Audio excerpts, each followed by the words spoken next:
Hey Astros fans, welcome to today's edition of Extra Innings, the Astros Fans UK next day recap on Astros ball games. Game 84, Astros 2, Cubs nothing. Let's dive into the key talking points from a bounce back shutout victory to win the series with 3 up, 3 down. 3 up, leading off Framber Valdez. The Viper was brilliant over 6 innings with exactly the kind of quality start we were seeking after the way the previous game went. Framber's stuff was electric and his curveball looked at its very sharpest, leaving the Cubs hitters befuddled and bewildered, swinging at thin air. Framber gave up 5 hits with 2 walks and picked up 6 strikeouts, but such was his control and excellence in this outing that the numbers, good as they were, didn't actually do his performance justice over just how good it really was. We moved to 10-0 in his last 10 starts. Up second, Bryan Abreu. I call him El Missile Relampago, the lightning missile, and this outing showed just why. Framber had run into a little trouble at the end of his day in the 7th with 2 on and nobody out, but what came next was breathtaking.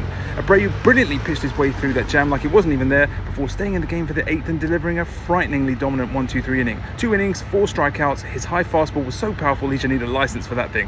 When Abreu pitches like this, he is an absolute monster. Up third, Jose Altuve. The little boss had been looking out of sorts at the plate, but cometh the hour, cometh the living legend, as Altuve punished the 107th pitch from Cubs starting pitcher Jameson Taillon with a 2-run shot into the Crawford boxes for what would be the only runs of the game. Altuve needed that, and so did the rest of our lineup, as we hadn't looked likely to score. As an aside, what a mistake by Cubs manager Craig Counsell to leave Taillon in to face Altuve, though I'm not complaining. Let's break the rules. Up fourth, Paredes. Though he won't get any of the headlines, it was Paredes facing 31 of Taillon's 107 pitches thrown that created the game-winning opportunity for Altuve. Paredes' plate discipline and control of his ABs is really something to behold. He has the same presence as Michael Brantley did when it comes to 2-strike counts, and it's a hugely important quality for any hitter to have.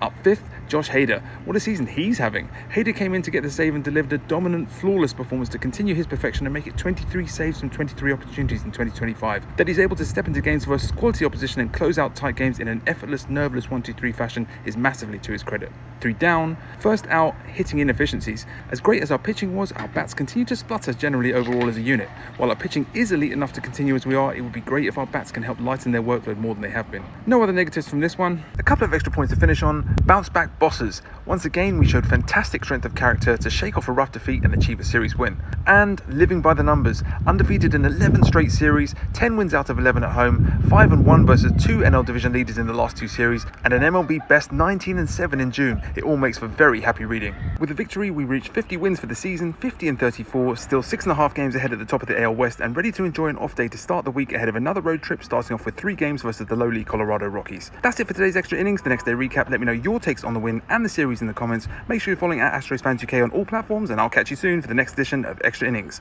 Go Stros!